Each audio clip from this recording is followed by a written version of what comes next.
Welcome back to Empowerment Radio. Talking about the clean slate of the past. This doesn't have to be just about the new year, a new beginning, but it can be also any time when you feel like, yep, I need to really turn the page, I need to move forward, but I want to do it in a way that I'm taking the most with me from what I experienced. So there is the revision board, there is the honoring of what you went through.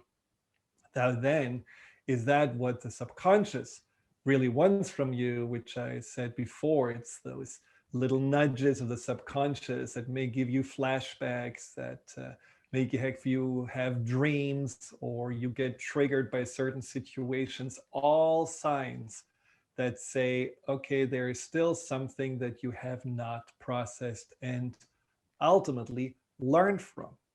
See, I do believe that the subconscious can find peace with the past if it really has all the confusions and all the questions answered. And in order to do that, we need to answer some of the questions that we can ask ourselves. Questions that help us to grow and to learn from what we experienced. It's a little bit like you're sitting up on a mountaintop and you can either look already to that next mountain you want to climb or just up in the sky, or you can look to the trail that you were just scrambling up on. You can see how far you came. You can admire how hard it must have been going there step by step until you reach the top. And when you see that trail, you can also gain the benefit of maybe feeling proud of yourself and maybe realizing what you're capable of. So here are a few questions Danielle and I like to think about at the end of the year. We always do a little writing meditation about just wrapping the year up, finding some completion with it. And one question you may want to ask yourself is, who or what, and what are you more grateful than ever for this year?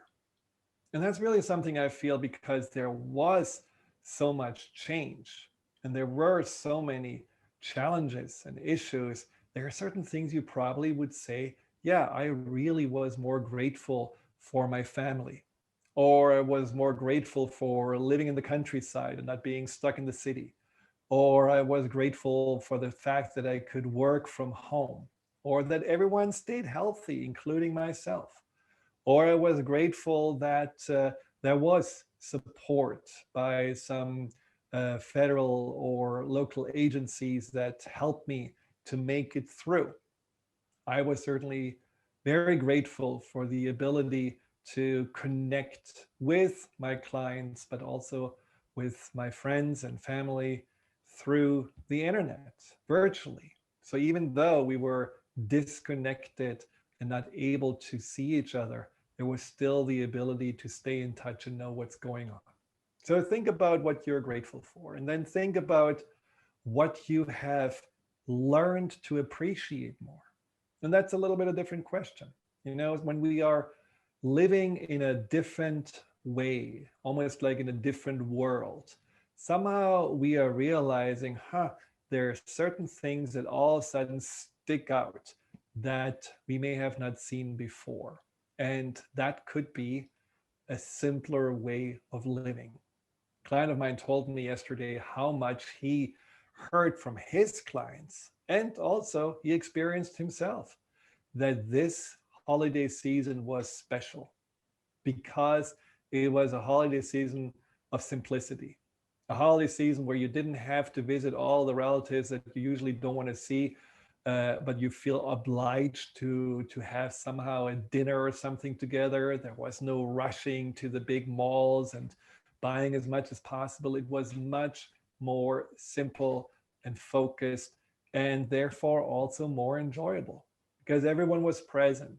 No one did anything they didn't want to do, and everyone felt closer with each other. So this kind of simplicity may be something that you appreciated more.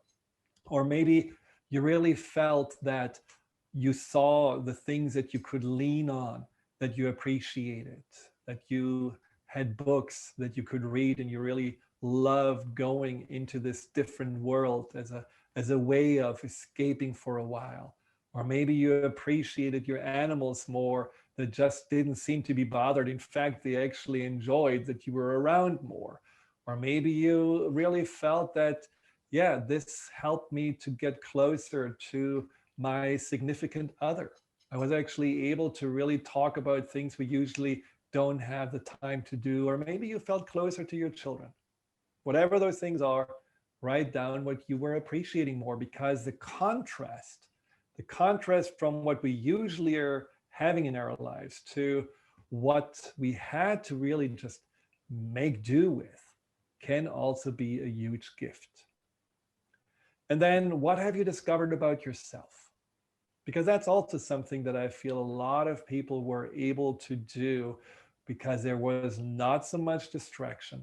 There was not so much this external pull to somehow identify yourself with your friends or with travels or with your job. It was much more a focus on the essential, including yourself. So, what did you discover? Did you discover that you're actually more resilient than you thought you were? That you have an enormous ability to be patient and to adjust? Maybe you had to share your workplace with your wife and your children, and you somehow still learn to enjoy that. Maybe you realize that you have a creative little outlet and you didn't even know that you actually are good at cooking or drawing or doing some other arts and crafts or singing, and you really, really felt this enriched your life. Or maybe you discovered that you have a very strong desire to make people feel safe, and that you can be very selfless in this regard and just take responsibility for yourself while giving people the feeling that they can lean on you. Whatever those things are, just notice what you discovered about yourself, how this living out of your comfort zone, and that's the next question, has made you grow. How did you feel you matured or evolved in the last year? Because, living outside the comfort zone is where usually the growth happens. We are unfortunately so attached to the comfort zone that we often only inch ourselves forward with the personal growth. Now, this was certainly not possible this year. So what is it, what you would say you have been able to grow into? Have you noticed that your priorities changed? Have you noticed that you are someone who can actually accept and surrender better? Have you spiritually grown because all of a sudden you were able to lean onto a higher power and hold on to that faith and hope of yours? Or maybe you just really were realizing that life is precious and that it can end unexpectedly any moment, and that it is important to really stay present and open to the gifts and the blessings of the now. There are things that, when you really reflect on them, have changed you, have affected you deeply. So think about your growth. And lastly, think about what you really are proud of. Because I think we are too often taking ourselves for granted. I hear many people that said, I feel almost bad because it wasn't that hard for me. It was okay. I still had my job and everyone was healthy. And so I should really not complain, or I should really not feel good about myself. I was just lucky. But that's not true.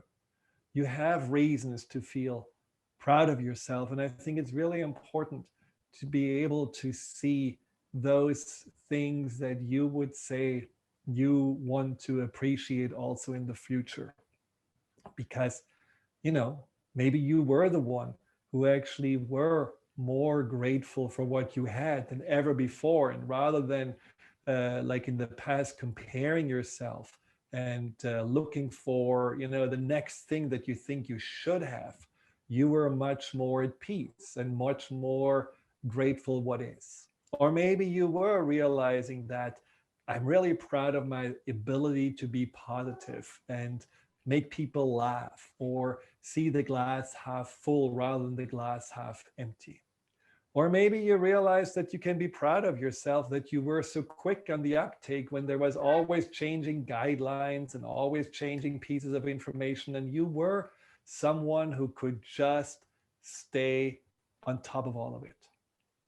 So think about all of those questions, and there may be more questions that come to mind, more ways for you to digest the past and realize, wow, there are really a lot of nuggets of growth, power, and wisdom that I really have been able now to see more clearly and to harvest through this reflection, just simply through the writing. Now, when we come back, I will talk about how to implement now these learnings and lessons, and how to also make sure that you are getting your power back. Because if there's one thing that many people felt, it was a sense of powerlessness. It was a sense of feeling that they were not in control of their life. And that is, I believe, one of those great challenges when it comes to mental health issues, that feeling powerless and that feeling somehow out of control. So how can we enter into this new year by bringing our power back and gaining a sense of being again more or less in charge of our life? So stay tuned. I'm going to have to let my cat out. We'll be right back. Hi, Dr. Friedemann here. Thank you for tuning into my YouTube channel. If you're interested in learning more about fear and anxiety, here you'll find. Hi, Dr. Friedemann here. Thank you for tuning into my YouTube channel. If you're interested in learning more about fear and anxiety, here you'll find guided meditations, webinars, and interviews with some of the most renowned experts in the field of empowerment. Delve into the over 230 videos and more to come every week.